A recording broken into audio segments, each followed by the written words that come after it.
From as far back as I can remember, I've been obsessed with tattoos. At the time, tattoos represented living by my own rules and not trying to blend in with the rest of society.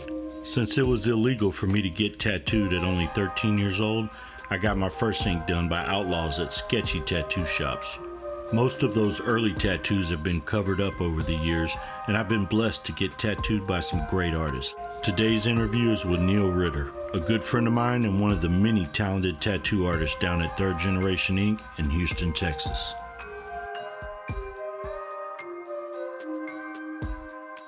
What's up, Neil? How you doing, man? What's up, OG? How you doing? Oh, man, doing good. Let's get into it, man. What were the first tattoos you remember seeing that like really caught your attention and got your mind and made you say, man, I want to get tattoos? The first ones were on my dad. He had this flying eyeball that was holding a dagger on his forearm that he got in the Navy in San Diego, Man. the 70s. Back when you walked in and just picked it off the wall. Right. There was no gloves. Everyone was smoking cigarettes in there. Right. Nothing fancy. No cucumber water. You know. Exactly, man. As a kid, I thought he was born with it. I was like, what the hell is that thing? I thought he was just born that way. When I got a little older, a couple of my uncles started getting heavily tattooed, getting big stuff. They were getting like big octopus, big shark, stingrays, big crazy stuff. Just cool as hell. Man. That was just mind blowing as a kid. Right. I was like, man, you could go and get that done and pay for that. Like guys are doing that stuff. At what point did you decide you wanted to get a tattoo for yourself? The day I turned 18. As soon as you could get it up. And what was your first tattoo? It was this little golden crossbones that my dad used to draw on our little birthday cards. So you actually used that piece that he had drawn? Yeah. Yeah. Wow. Well, when you got that done, what were you thinking, man? I think a little switch went off in there in the tattoo shop because I was like, man, looking around at these guys, this is pretty cool. I could get into this. Where'd you get your first? When I first got tattooed, I was about to turn 13. Man, I went in there. Dude was smoking a joint. I was like, hey, man, I'm going to get my initials. He was like, sit down, bro. You got the money? And that was it. There was no paperwork. None of that. Man, he didn't care. What made you actually want to become a tattoo artist? After I got my first one, I kind of started pursuing it after that. At that point at 18, huh? Okay. Yeah, I just kind of dived in. I mean, it was a slow roll, in the beginning. Started getting more and more tattoos and would start asking those guys, hey, man, what type of needles are you messing with and what type of inks? And I would just kind of watch every little thing that they were doing, just progress. Yeah, just getting it going. I know you could pretty much do almost any styles of tattooing and stuff, but what style would you say is your specialty? My favorite and what I'm kind of known for is American traditional, that big, bold stuff. Heavy lines, solid color, black shading. How do you think you came to specialize in that style? I just love that bold look, that heavy duty, stuff you could see from across the street and recognize it. I always gravitated towards the history of tattooing from the jump, seeing all those old tattoos, just thought that shit was cool as hell. What are 3 of your favorite tattoos that you have? Number 1 would be my back piece done by Neil Roberts at Scorpion Studio. That one was like 50 hours, say 11 sessions. A couple of times that I didn't want to keep going. Second favorite would probably be, I got a Richard Stell Panther head that he did in like 2015 at the Houston convention. Mm-hmm. Drew it on with a little pen in like probably 2 minutes and tattooed it maybe 30.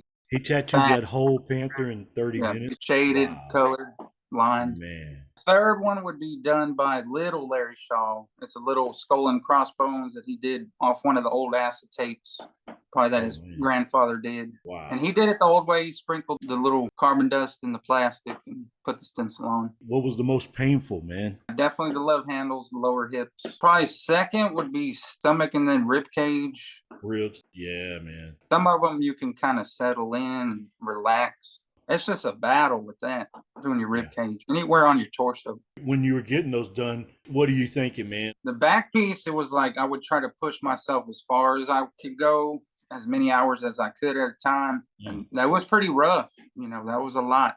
Oh, man. How long would you wait in between getting the next session? I would go I went every 2 weeks, 6 months, 6 months in a row. Have you ever been tattooing somebody and they just can't take it. I mean, even if it's not even a bad Oh yeah. spot, but you're just like, oh, Yeah, there's been a few on the longer sessions. It becomes a roller coaster ride. I mean, I'll go as long as you want, but if you're moving around, you can't yeah, tattoo a moving target. yeah, not good. So once they get like that, I'm like, man, let's button it up for today and come back. Don't try to Yeah. push your body to its. I remember you telling me about the big dudes, man. How about the big guys getting Yeah, tattoos, it's man? always the big, swole, scary muscle guys that tap out the Tap it fast. out. Did you say Yep. one guy started crying or something, Oh man? yeah, yeah. I had one guy did a little piece on his arm, maybe about right here, maybe an hour. It was like a little family tree. Uh-huh. I'm finishing it up, kind of cleaning him up, and then I look up at him, tears start coming down his Oh, face. I'm like, man, bro, you all right? Like shit. I'm not trying to make you cry, bro. Yeah. You know? Maybe it was tears of joy for being over, man. Who knows, man? Damn. It was funny. The There's been big a few of dudes. those. It's always the big tough guys with, beautiful girls with them. I've heard several stories, man, of big dudes just passing straight out, bro. Just straight up hitting the ground, and Yeah, that's the I've had a worst. few. I've had a few blackout on me. That's a little It's, scary. is that right, A man? little scary when they hit the ground. What do you do at that point, man? There's been a few where I had to catch them. I didn't want them kind of hitting the Yeah. ground. At one shop, it didn't happen to me. It happened to a coworker. But a guy fell out and cracked his head open. He had to go to the hospital get stitches done. But Oh he came man. back the next day and finished the He tattoo. wanted to get it done anyway. Is there any stuff you won't tattoo on people, man? Yeah, anything vulgar, nothing with stuff like that. But no gang tattoos, nothing political. Right, right. No racist tattoos. I'm just not trying to put that type of stuff out there. I hear you, man. I don't blame you at all, man. How about parts of the body like face, neck? How do you handle that, man? Face, neck, and hands. I'm not going to put that stuff on you unless you're already heavily tattooed. A lot of guys coming in now, even girls, the younger ladies, they want to come in and get that stuff right off the bat as their first. And sometimes you got to sit them down, really talk to them. And there's been a few that have come back to me and said, man, thank you for kind of talking me out of that. You got to put up some type of boundaries. There's a moral compass. It looks silly if you got just your hands done or your neck done. Gloves. You look like a clown. Just got gloves and a neck warmer.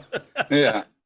The Warped Tour bodysuit. That's what we call it. They got their necks and their hands and they put a hoodie on. Yeah, it looks hard till you take your shirt off. Exactly. How about over the years since you've been tattooing, man? Have you noticed any changes as far as acceptance, like less stigma from, just the general public or non-tattooed people towards tattoos and people with tattoos? Yeah, I feel like everyone's getting tattooed now. You go to the grocery store, you're going to probably see more people with tattoos than without them. Right. All walks of life are getting them. It's more accepted as, an art form. Then there's a lot more tattoo artists. How do you think the tattoo industry has changed? It's more accessible. Even when I started, it was hard to find information on it. It wasn't out there on the internet just yet.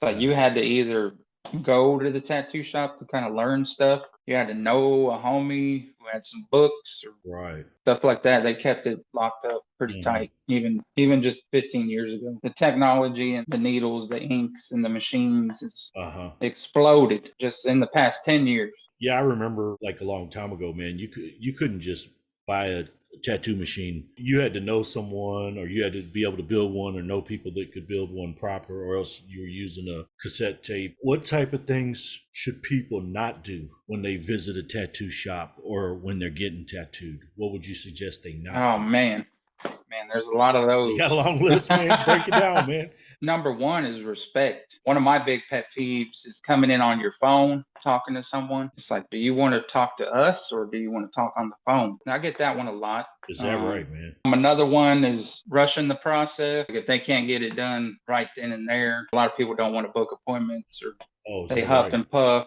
We can only do so many in a day. And trust me, I'll try to tattoo the whole city in one day. And like no calling, no showing. That's a big one. It's definitely the most disrespected job I've ever had. Is that right? But the most fun and the most rewarding. There's always some bad apples. It's not everybody who comes. No, I know. they don't think it's work or there's any work involved, or we're just sitting around doing drugs and partying and shit. They got a different thought of what's up, huh? People don't see behind the curtains. You got to dedicate your life to this shit Right. to make it. I mean, get tattooed it's serious, man. This shit, we can't just wipe it off you. No. It's gonna be with you until you die. It's gonna outlive everything you got, all the vehicles you ever drive, all the shoes you wear, every article of clothing you ever buy, probably every relationship you're in. Yeah. You take this shit to the grave. What advice would you give to somebody that's looking for an artist to do their first tattoo? What research or what should they look for, man? Figure out the type of tattoo that you're going for. Check out some portfolios online or stop by the shop. Talk to all the artists. Figure out who would be the best man for the job. Most of the simple tattoos, pretty much any professional studio should be able to handle it. If it's a little more involved, certain style, do your research, find a guy. Meet them in person. That's the best bet. Meet them face to face. If y'all don't click, keep it moving. Right.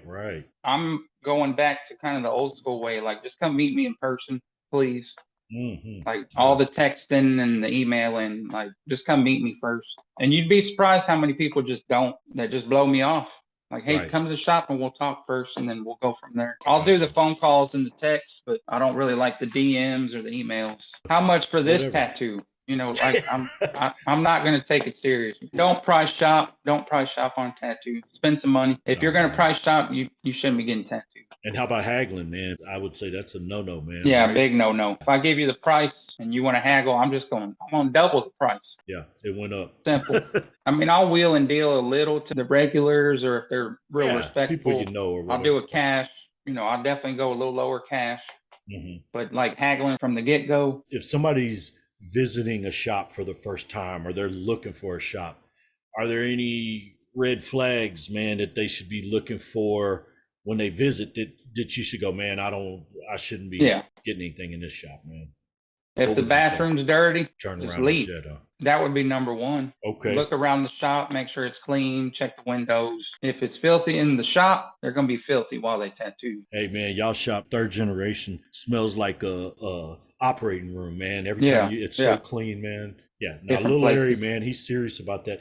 I mean, even being the boss and owner or whatever, man, I've seen him, man. He'll be cleaning in there. Yeah, he's top of the line on that, man. Tip top Magoo, for sure. Right, for sure, man. Do you have any advice for anybody that may be wanting to become a tattoo artist, man? Go get tattooed, period. Go to a couple different artists. If you kind of click with them, keep getting tattooed. If y'all don't really have a bond, keep on going to the next artist. Eventually, you're going to find someone that you can develop a cool relationship with, maybe a friendship, and then maybe just start asking questions.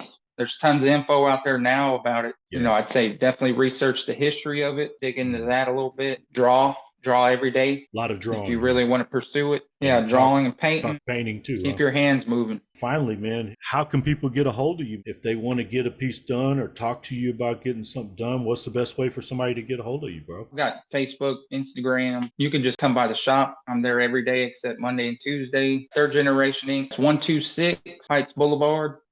Suite 102 for I-10 and Heights Boulevard, Houston. Perfect, Texas. Man. I really appreciate you sitting down to do this with me, man. And thank you so much. Thank you for doing it, OG. Oh, man, I wish you much success and blessings in the future, man. And, I'll see you in there soon sometime, man. Oh, yeah. All right. Appreciate it, Neil. Thank you, man. Thank you, OG. All right, Appreciate it, man. Yeah, for sure. All right.